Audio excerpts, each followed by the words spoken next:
Assalaamu calaykum waraxmatullaahi wabarakaatuhu. Akhyaartayda sharafta leh ee ku xiran AK Production waa salaamay.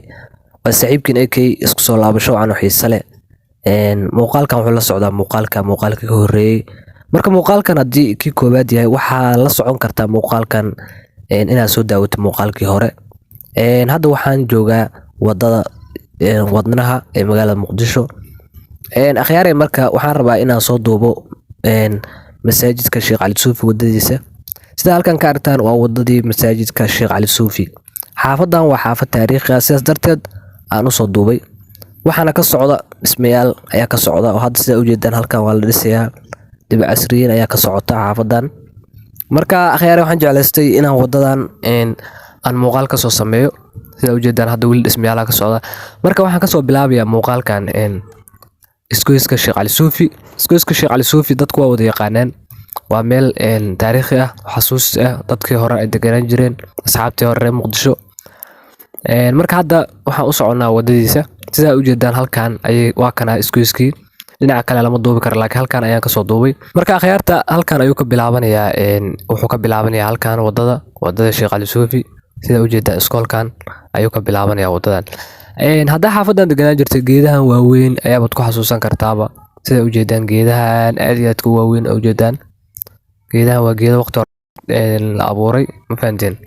Marka waa garan kartaan ma fahanteen. Marka wadadan ayaa rabaa maanta muuqaalkeena wadadan kaliya inuu ku saabsanaado. Yacni wadada kale wadadan say u socoto waxay tagtaa Albarako. Jidka Soddonka ay ku dhacdaa isgoyska Albarako. Hadda waxaan ka soo leexanay jidkii wadnaha. Waxaan ku soconaa jidka Soddonka. Marka jidka Soddonka Albarako inta laga gaarayo muuqaalkan ayaan tusi doonaa xaafadaas. Xaafadan waa xaafad runtii saaxiibayaal dadkii hore garan kara ma fahanteen. Xaafad waxay ahayd marka hore aad u shidneed waqtiyadii hore. Sida u jeedaan xaafadda hadda waa shidan tahay maasha Allah waaye. Kana sana idinku qabta saaxiibayaal sida u jeedaan. Xasuusii hore nadaafadeeda xoogaa maartay wadada xoogaa ma wanaagsana laakiin inta kale waa kali laab. Xasuusii hore waaye. Ku soconaynaa wadadan insha Allah ilaa iyo waxaan tagaynaa Albarako isgoyska Albarako marka tagno muuqaalkan dhamaanaya inta ka horeysa muuqaalkan uu socon doonaa meeshan sidoo kale waxa ku yaala iskoolkii weynaa Imaam Shaafici oo runtii ay ka baxeen arday badan oo qaarkood daafaca caalamka jiraan wadamada kala duwan ayadeen vendeen marka arday hore waqti hore iskoolka jiray fahanteen sidaas darteed iskoolka xataa waa ku soo qabtay meeshan baabuur midha isaga halaabay soo waa shaqeynaa ma aqaan waa shaqeynaa baabuurta mar haddii taakadaas ba loo sameeyay marka akhyaarta aad waa ku dhownahay iskoolka Imaam Shaafici iskoolka waa taariikhi waa saaxiibayaal fahanteen taariikhi waaye meelaha taariikhiga ayaa xooga saaray sida u jeedaan meelaha taariikhiga qof baa laga yaabaa muuqaalkan intuu iska daawado على meeshas mara joog jiro waa kan hadda Imaam Shaafici soo jeedaan waa in kugu soo qabtay hadda saana loo dhisay maasha Allah marka akhyaaray waa kaasa qof baa laga yaabaa in iskoolkan dhigan jiray ama xataa uu maalin on meeshan ku noolaan jiray ayaa laga yaabaa marka sida u jeedaan hadda meeshan waxa ku jira la suuq caanaha maartay ku jirta suuq xilligii Itoobiyaanka sida la ii sheegay waa asxaabi ma fahanteen marka waxa la ii sheegay meeshan suuq caana ku wali jiray dadka akhyaarta igu xirana marka laga rabaa meeshan suuq caana miyaa ku wali jiray marka asxaabi caana lagu gado xilli Itoobiyaanka marka xaafadan waa u jeedaan saas ay u dhisan tahay xaafadan waa sidaan sida u jeedaan waxa ka socda marka qaybo ka mid ah xaafadan dhismayaal qurux badan hadda la dhisayo wadanka macnaha dib hagaajin badan ka socota marka akhyaarta dhahaysa mootada jagjagta iyo waxaas waxa keenaya wax kala maan mootada macnaha meel raf ay ku socotaa bandeen waa kana guryahan waa hadda waa guri casri ah iyaga xataa marka mootada meel jagay ku socotaa waxay noqonaysaa in karaal ahaad hadii meeshan alxamiista iyo shaqadu waa socotaa ma fahanteen waa kana marka guriga ay idin sheegayeen guryahan kaliya maan meelo badan ay ka socdaan dhismaha sida u jeedaan hadda hawshiisa socota hadda hawsha gacanta lagu hayaa u jeedaanba marka waxa laga yaabaa mar kale aan ku soo laaban in meeshan dhismo fiican ayadoo ka dhisan yahay inay imaano kuwo kale naga sii horeeyo oo ayagana la dhisaayo. Qaarkood luuqyada xataa waxaa laga dhisayaa guryo ma fahanteen. Marka Muqdisho waxaa waaye qofkii macnaha guri kule ama guri fiican ka samaysta ma fahanteen, dhaqaale fiican uu ka samayn karaa xataa sababtoo dadkii oo dhan isugu imaaday hadda waxay noqotay jam. Marka business fiican waaye ma fahanteen. Hadda ninkan gurigan dhistay waxaa laga yaabaa inuu kiraysto dhag shaqaba uma baahna passive income uu helayaa, lacag wuxuu helayaa iska soconaysa ma fahanteen. Marka dadka hadda Muqdisho hadda dadka ku batay saas darteed guryahan oo kale aad iyo aad ugu fiican yihiin.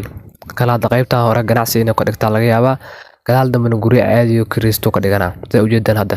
Kii hore maaha mid labaad waa sida ujeedaan. Kii hore xogaa dabaq u ahaa laakiin kaas aan u maleynayo guri caadi inuu yahay u maleyna. Dhismaha iyo waxyaabo soo liiga fiican ma fahanteen. Sida ujeedaan oo kana marka xaafadii hore guryihii hore waa kuwana soo ujeedaan. Marka saan lagu qabtay ay garan kartaa waa kaasa.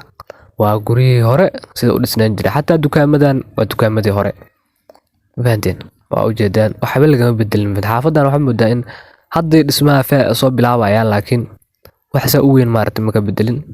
Sida ujeedaan dhismayaashan kulli waxa waa qaarkood iska xiran yihiin baa laga guuro oo maleynayo ma shaqeeyaan qaarkood. Marka qaarkoodna ujeedaan meesha waxa lagu gadaa jiifka iyo alaabaha maarta lagu gadaa. Qaarkood dib casriyeyn qof walba gurigiisa iyo dhaqaalihiisa ku xiran tahay.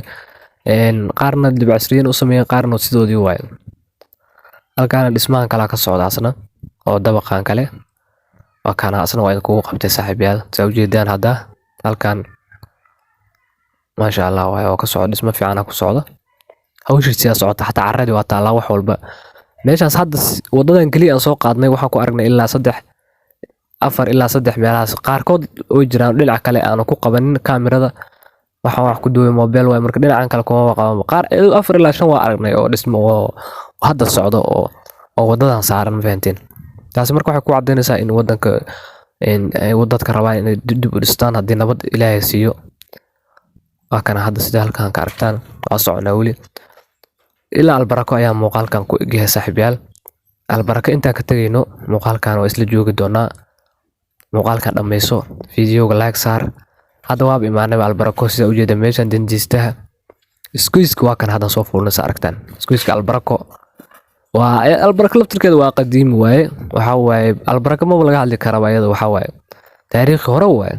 Sida ujeedaan hadda waa kana iskuiskii waa imaanay meeshaas sarta meesha dhinacan gadaasheena waxa ku yaala dabaqi macna hotel albarako ku yaala waa kana hadda waxaan soo fuulnay jidka Sodonka. Jidkan muuqaal waan kaga soo sameeynaa saaxiibayaal insha Allah marka waqti u helo hadii Ilaahay idmo muuqaal waan kaga soo duubaa insha Allah muuqaal waan kaga soo sameeynaa. Already muuqaal waan ka duubay laakiin editing-kooda iyo waxooda iyo codka inaad dul saar waxaas maartay u baahan bis. Marka insha Allah marka waqti u helaan soo sameeynaa insha Allah. Aad iyo aad u mahadsantihiin. Hadda waxa imaanay sida ujeedaan jidkii Sodonka. Jidkan ayaa ka dhisan ma fahanteen jidkii hore. Jid weyn oo qurux badan waa maasha Allah. Ganacsiyo badan ku yaalaan. Marka jidkan asagana ma dhow ilaa wuxuu baar ubax Bilaxi baar ubax kor u tagaa ilaa Cali Kamiin ma dhow ma fahanteen. Marka asagana muuqaal insha Allah waqti marka uu helo waa soo duubi doonaa. insha Allah ilaa gadaal oo soo sameeynaa. Saaxiibkiina keeyodan dhahay mac salaama fiidiyoda like saar like muhiim waa nabadii.